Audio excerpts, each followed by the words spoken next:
Você acompanha Jornal da Rede Alesp. Jornal da Rede Alesp está de volta. A gente segue com mais informação aqui do Legislativo Paulista.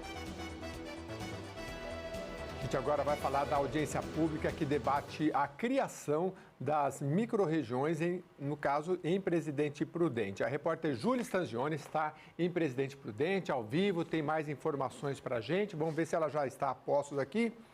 Estou vendo que está tendo ali os preparativos para uma coletiva. É importante você saber.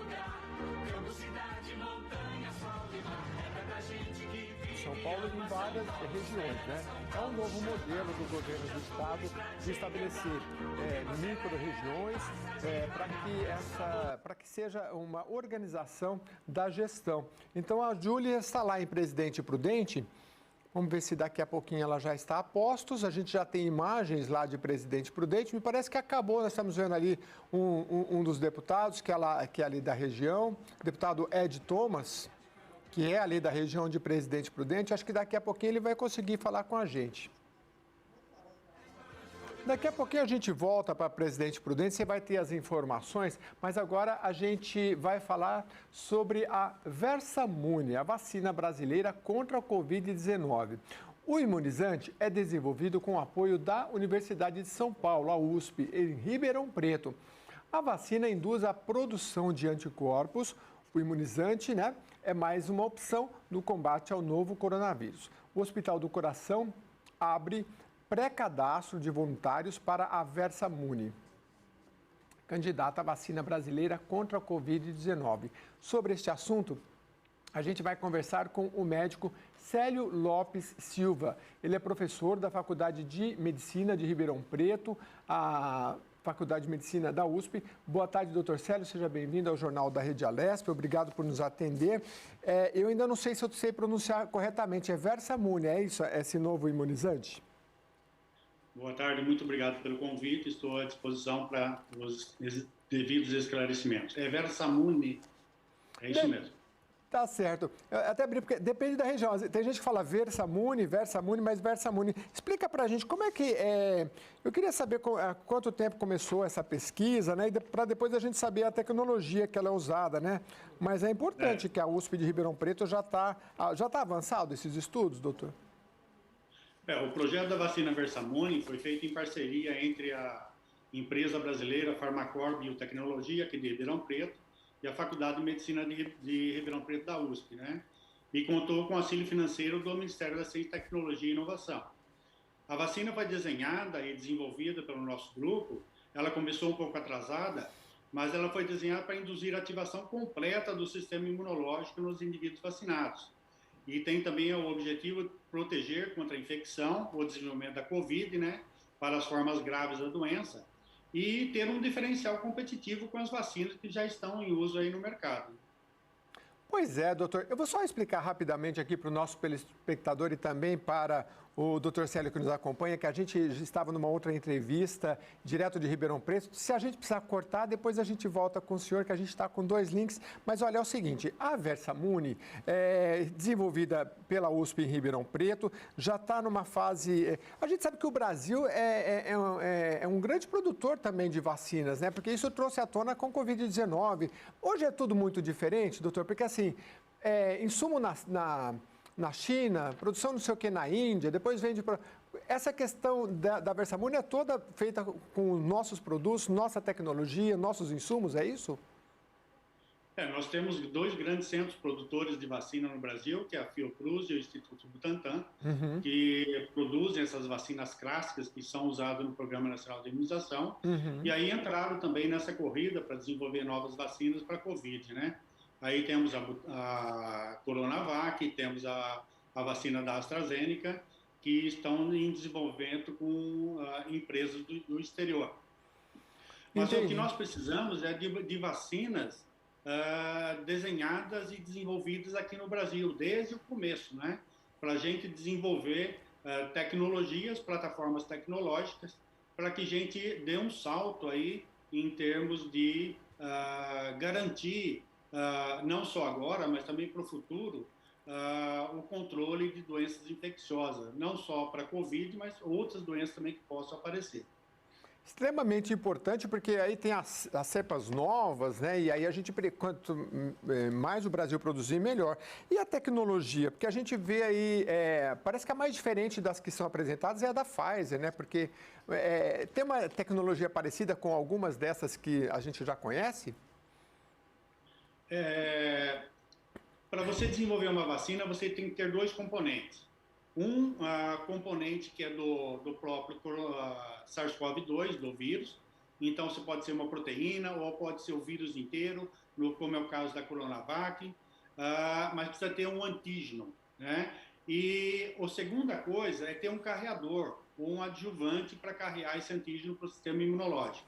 Então, o que nós fizemos, se a gente analisar a vacina da Pfizer, o antígeno que eles estão utilizando é o antígeno S, mas só que dão uma mensagem, eles dão o RNA e dentro do indivíduo vai fazer o antígeno recombinante.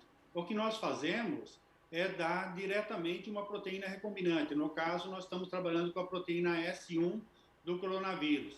Então, nós temos uma estratégia, temos a proteína S1, que é o antígeno vacinal, e o nosso sistema carreador é um dos sistemas mais diferenciados que existem no mundo todo. É uma nanopartícula lipídica que complexa com a proteína S1 e, ao ser inoculado no indivíduo, nos animais ou nos indivíduos, em humanos, ele vai para o sistema linfático e vai direto para o sistema imunológico.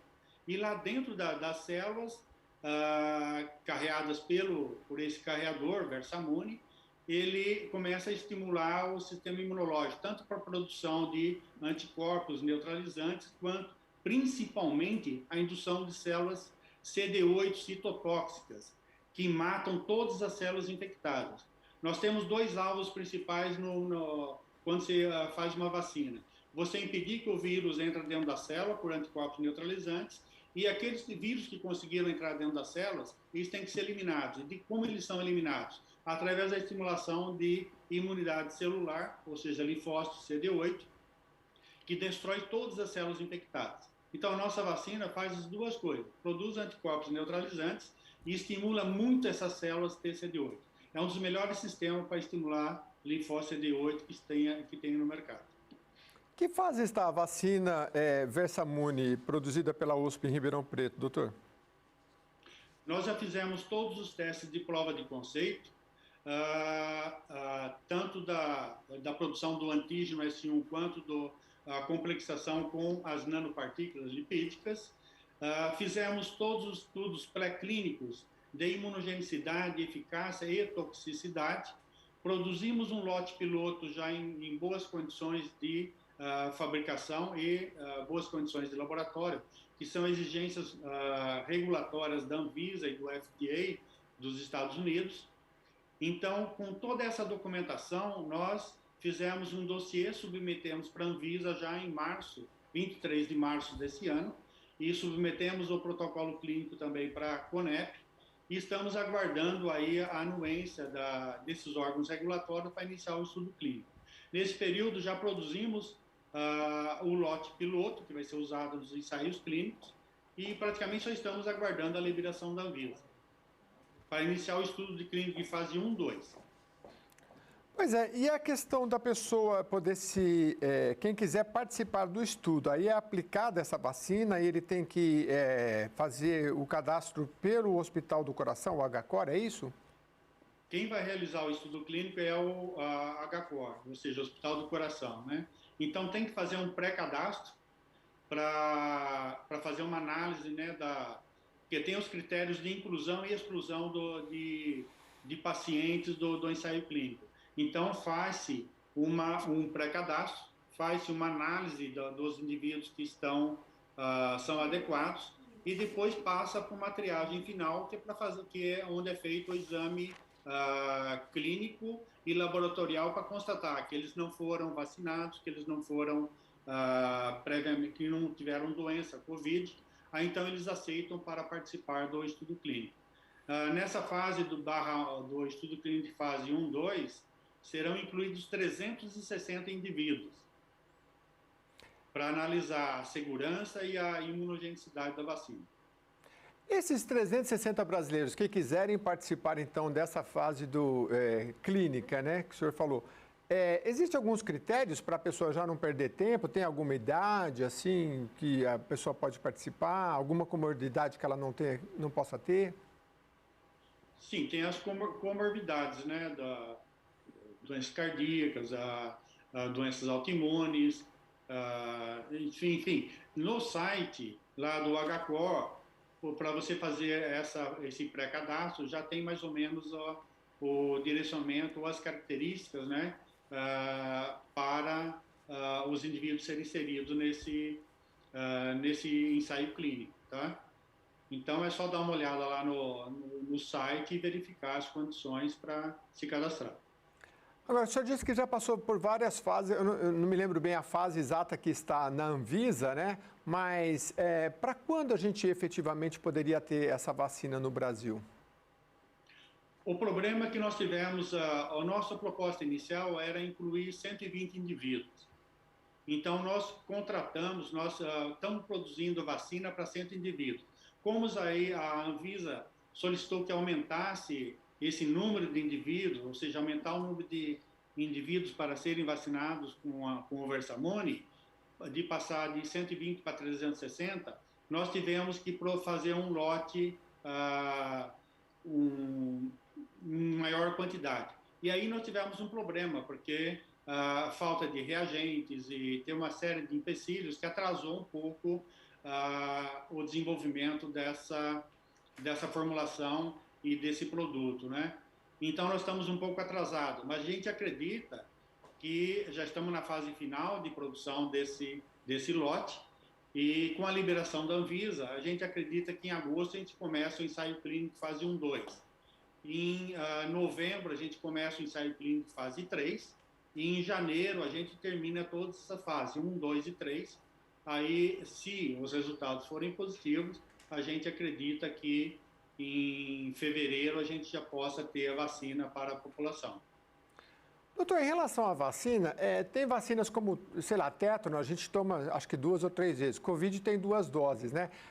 Agora, você acha que Covid tudo é novo, é difícil dizer, mas pode ser que a gente tenha que se vacinar ou todo ano ou a cada X tempo? Como é que está esses estudos? Acho que é um pouco cedo ainda, porque os estudos,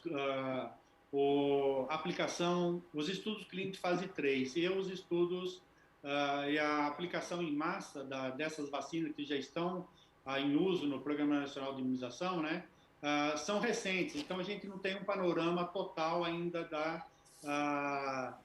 da imunogenicidade dessas vacinas. Mas, pelo que os resultados prévios que a gente tem, tudo indica que e também com o aparecimento dessas variantes, né, tudo indica que a gente vai ter que ter revacinações constantes, anuais aí, seja com uma vacina, ou pode até ter mistura de vacina, né? Você vacina inicialmente com um, depois você pode revacinar com outra, sem problema nenhum. Muito bem. Dr. Célio Lopes Silva, professor da Faculdade de Medicina de Ribeirão Preto, onde está sendo produzida a Versamune, que é o novo imunizante aqui brasileiro. Muito obrigado pelas suas informações. Eu que agradeço. Muito obrigado. Muito obrigado. Informações importantes sobre essa vacina, porque, como ele acabou de explicar, né, o professor da Faculdade de Medicina da USP em Ribeirão Preto, você tendo um imunizante brasileiro, se a vacina for ter que ser aplicada aí de tempos em tempos, principalmente, é muito importante. Bom, agora a gente vai para a audiência pública que debate a criação das micro-regiões em Presidente Prudente. Quem está lá é a repórter Julie Stanzioni, ela está em Presidente Prudente. Vamos ao vivo com as informações. Tudo bem, Julie? Que informações você traz para a gente?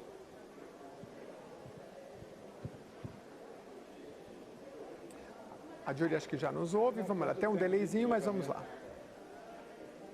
Olá, você que nos acompanha. Boa tarde, né, para vocês aí em São Paulo. Boa tarde para vocês aí em São Paulo, né, ao vivo aqui no Jornal da Região Leste. Acabou há pouco a audiência pública aqui em Presidente Prudente. Eu tenho um convidado para falar dessa audiência pública que todo mundo conhece bem. Deputado Itamar Borges, a gente sempre fala deputado, né, mas hoje ele é secretário de Agricultura e Abastecimento do Estado de São Paulo. Dizíamos aqui na audiência pública do momento histórico, o quanto o Pontal do Paranapanema representa o Oeste Paulista e para esse desenvolvimento econômico, principalmente nesse momento de pandemia, né, Itamar? Com certeza. Eu acho que o Pontal 2030, ele vai possibilitar essa retomada, logo no pós-pandemia, de um desenvolvimento organizado, integrado regionalmente, onde os municípios se conversam e tomam decisões coletivas. Vai não só economizar recursos, como dar recursos para mais ações, e o governo está se fazendo presente por todas as secretarias, tanto a Desenvolvimento Regional, Justiça e Cidadania, Agricultura, Saúde. Anunciou hoje aqui o Luci Montoro, 25 milhões de investimento, 12 milhões anual de custeio, uma conquista histórica que o Pontal reivindica há tanto tempo, o Luci Montoro, além de casas, além de tantos outros investimentos importantes. E a Secretaria da Agricultura, onde eu respondo hoje, licenciado do mandato de deputado, tem uma presença muito forte no Pontal, tanto na questão, em parceria com a Secretaria de Justiça e Cidadania, que é a regularização fundiária. Já tivemos no passado uma regularização possibilitada para adesão de até 15 módulos rural, e agora nós estamos buscando um decreto que o governador lançará em breve para as propriedades acima de 15 módulos rural, uma reivindicação antiga do Pontal do Paranapanema. E hoje o governador fez mais um ato histórico. O ITESP foi fundado em 1999, 22 anos atrás. E há 22 anos os assentados sonham, reivindicam, esperam o título da sua propriedade, a escritura, e não tinha.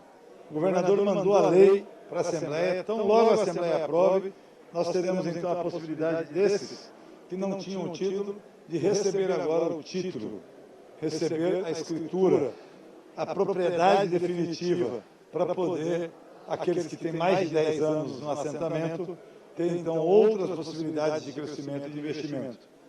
É claro, os programas da Secretaria, corredor sanitário, regularização ambiental, rotas rurais, agrolegal, segurança no campo, são alguns dos temas que nós estaremos trabalhando aqui no Pontal e, é claro, em todo o estado de São Paulo.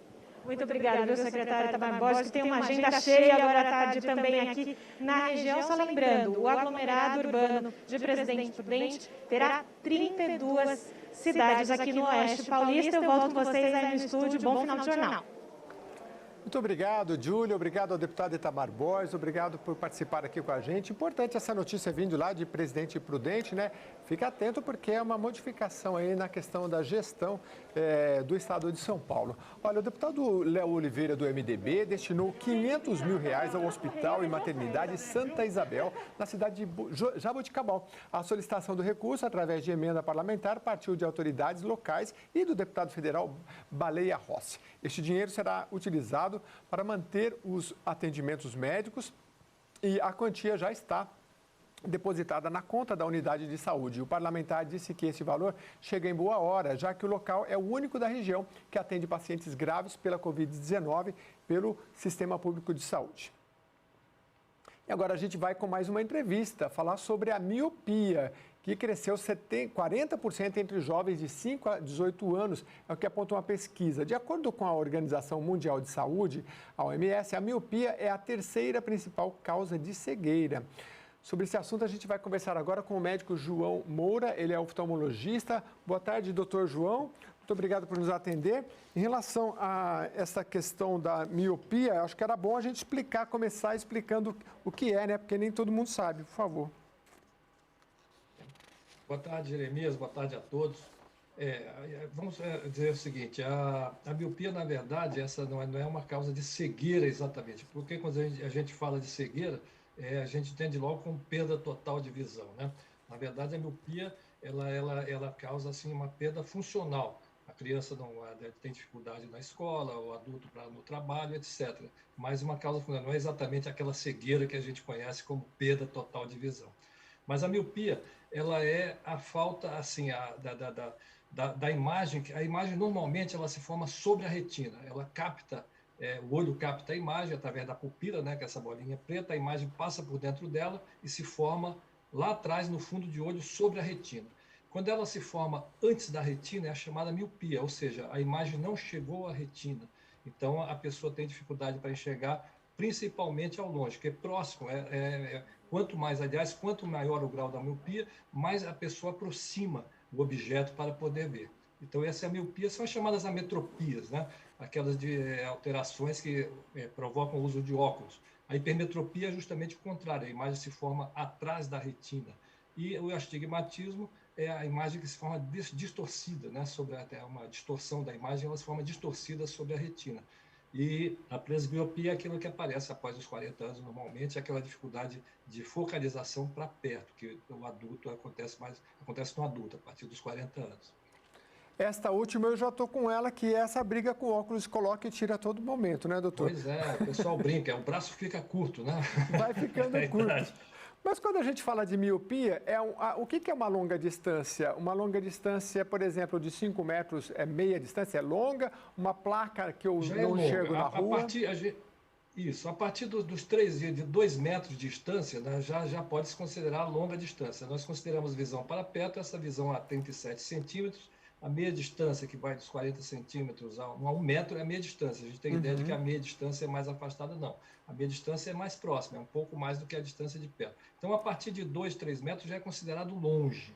Então, vai depender do grau de miopia. Naturalmente, uma alta miopia, por exemplo, uma miopia pequena, que a gente considera até 3 graus, ela dá uma distância menor, quer dizer, uma distância maior. Você consegue enxergar, se for um grau pequeno, a distância é maior. Se for uma miopia muito alta, a pessoa só vai conseguir enxergar muito próximo dos olhos mesmo, até às vezes a centímetros. Uma miopia de 20 graus, 20 e poucos graus, ela não enxerga. Então, assim, a gente considera para longe, porque é além da meia distância. Então, acima da meia distância, a gente já considera longe. 37 centímetros perto, 40 a 1 metro, meia distância. Acima disso, já consideramos longe. E aí essa dificuldade vai variar de acordo com o grau. Pode ser a 1 metro, a 2, quer dizer, de acordo com a intensidade do grau da miopia. Doutor, quando procurar um oftalmo? Quando houver desconforto, mas tem a questão da criança também, que às vezes a mãe também não entende o que está acontecendo, né? Tem um momento para a criança e no caso dos adultos tem uma periodicidade ou deve esperar o desconforto? Logo que a criança nasce, ela já é examinada pelo neonatologista, né? Na maternidade mesmo. Ele já vê se há alguma alteração ocular, é o chamado teste de olhinho, né? Ele vê se o reflexo da retina, se o olho, aquele reflexo róseo, está adequado, está perfeito, está normal. A partir daí, se tiver tudo normal, não houver nenhuma outra alteração, a criança deve procurar, a mãe deve trazer o oftalmologista, se não notar nenhuma alteração, tipo desvios, que esses desvios podem acontecer até 1 ano de idade, um desvio eventual, né? Se for permanente, já tem que procurar imediatamente o oftalmologista. Mas esses desvios, que podem acontecer 8 até meses, até 1 ano, são normais. Se não houver nenhuma alteração, não houver nenhuma observação de alguma normalidade por parte da mãe ou do pediatra, a mãe deve trazer aos 3 anos de idade para um primeiro exame. E normalmente 3, 5 anos são a idade mais correta para fazer o primeiro exame. E depois disso, se não tiver nenhuma alteração, anualmente, ou às vezes até pode ser 2 anos, mas nessa fase da criança, adolescência, desenvolvimento, é recomendável 1 vez por ano. O adulto também, se tiver tudo bem, não tiver nenhum antecedente patológico, tipo glaucoma, essas coisas, ele pode de 1 vez por ano, 2 em 2 anos no máximo, fazer um exame de rotina. Doutor, a gente ouve muito falar, principalmente para a leitura mais próxima, que olha, evita começar, porque depois que você começar, aí não sei, o olho vai ficar meio preguiçoso, né? No caso da miopia, isso é verdade também? Ou até para quem não tem só miopia, mas tem problema para longe, para perto, intermediário, tem várias que o senhor já colocou aí. A questão do óculos, ajuda a corrigir, tem o momento certo? Os óculos, eles são utilizados para a pessoa ter uma visão melhor, né? Eles não têm, assim, alguns casos sim, você tem uma finalidade corretiva de desvios, por exemplo, no caso de estrabismo, alguns graus corrigem até o estrabismo. Mas em termos de visão, eles têm a finalidade de fazer a pessoa enxergar. Não é que haja uma dependência. a pessoa se acostuma a enxergar. As pessoas têm esse mito, né? Vou usar óculos, então isso vai piorar. Não, isso é uma determinação genética, também os hábitos também podem, por exemplo, a pessoa ficar vendo criança, principalmente, muito tempo em computador, em telas, isso aí agrava o caso. Mas não os óculos, os óculos eles ajudam a manter, vamos dizer assim, aquilo mais estabilizado, porque se não usar, é o contrário, que o defeito óptico, né, a miopia, pode se agravar. Agora, a questão para perto é só como eu falei, isso não acontece no jovem, no adulto jovem, só acima dos 40 anos que começa a ter o problema para perto, né? Agora, a miopia ela é corrigida principalmente para longe, mas se ela for um grau muito acentuado, ela vai ter problema para perto também. Ela não vai ter, como eu falei, ela não vai ter dificuldade tanto longe quanto perto. Doutor, hoje a gente vê na internet muita informação, muitos vídeos, e aí eu vejo, às vezes, assim, fazer exercício para o olho, né? Então, tem lá uma cordinha com bolinhas coloridas, você vai olhando, né? Já vi, fecha o olho, roda para cá, roda para lá, olha perto, olha longe, olha para exercitar. O que disso é científico ou não? E se por que os oftalmologistas não tratavam disso há muito tempo? Porque geralmente a gente só sabe de óculos, né? O que disso a gente pode levar a sério ou não? Assim, cientificamente nós não temos ainda essa comprovação. A gente sabe que na medicina chinesa tem essa tradição de exercícios. Teoricamente é até possível alguma melhora, mas na prática isso não funciona, não tem. A gente vê que não há nenhum resultado e, assim, cientificamente nós não adotamos esse tipo de procedimento. Nós temos outros tipos de exercício para convergência, para outros problemas oculares, que existem exercícios sim, mas não para corrigir o grau. O grau ele não é corrigido com exercícios. Entendi. Bom, importante saber. Doutor, miopia tem cura ou é só tratamento? A miopia seria tratamento. A cura, vamos dizer, o olho será sempre um olho míope, mas ele pode ser corrigido através de cirurgia, através dos óculos, da lente de contato, e tem a ortoceratologia, que são lentes que a pessoa dorme com elas para tentar aplanar a córnea. A córnea é essa parte transparente do olho, você põe que a curvatura dela influencia na miopia, então você faria um achatamento dessa córnea com lentes rígidas. Essa é uma ortoceratologia. É também um tipo de tratamento, mas assim, cura mesmo da miopia, não. Você corrige o grau, você faz com aquela, como eu falei, aquela imagem que se forma antes da retina, você consegue jogar essa imagem sobre a retina, com uma cirurgia corretiva, que é feita sobre a córnea, ela achata a córnea, ou com os óculos ou lentes de contato. A cirurgia, a gente faz matéria e depois esquece, né? Porque tem o glaucoma, que me parece que falaram que é uma cirurgia simples e é bom fazer antes. Eu queria saber a relação da miopia que se tem com glaucoma e se existe a cirurgia do glaucoma e do miopia, se as duas têm o mesmo nível de complexidade ou se alguma é mais simples. Olha, as duas são cirurgias complexas, né? Agora, não há uma causa, o glaucoma não causa miopia. O que se observa é que há uma relação, há uma incidência de glaucoma maior em míopes. É 2 vezes maior em míopes do que na pessoa que não tem a miopia. É uma relação, é um achado, não há assim, uma causa exata por que o glaucoma está associado à miopia. Mas o fato é este, pessoas míopes têm mais propensão a terem glaucoma.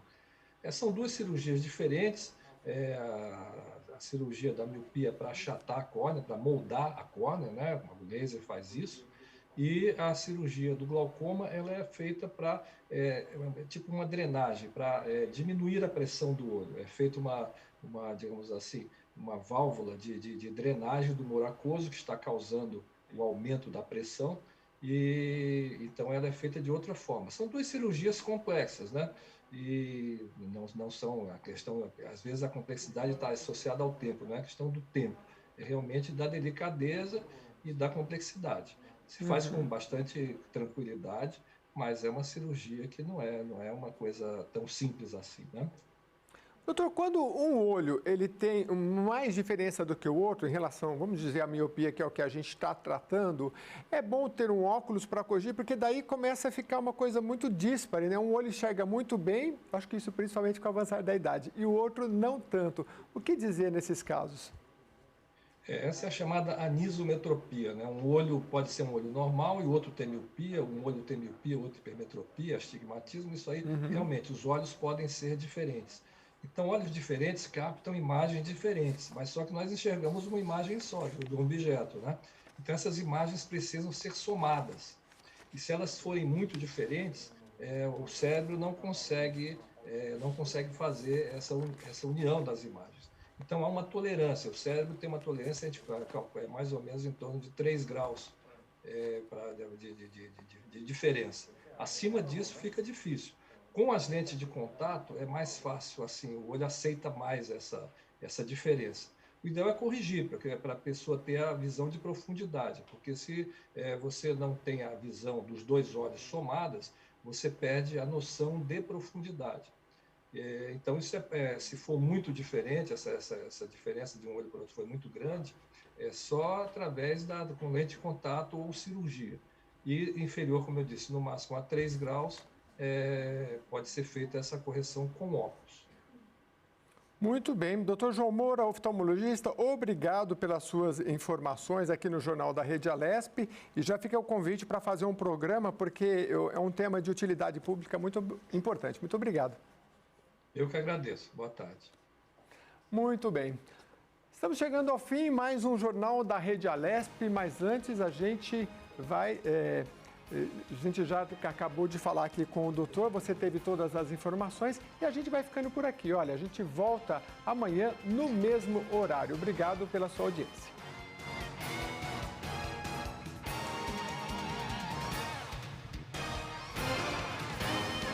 Você acompanhou Jornal da Rede Alesp. Tudo sobre o Legislativo do Estado de São Paulo.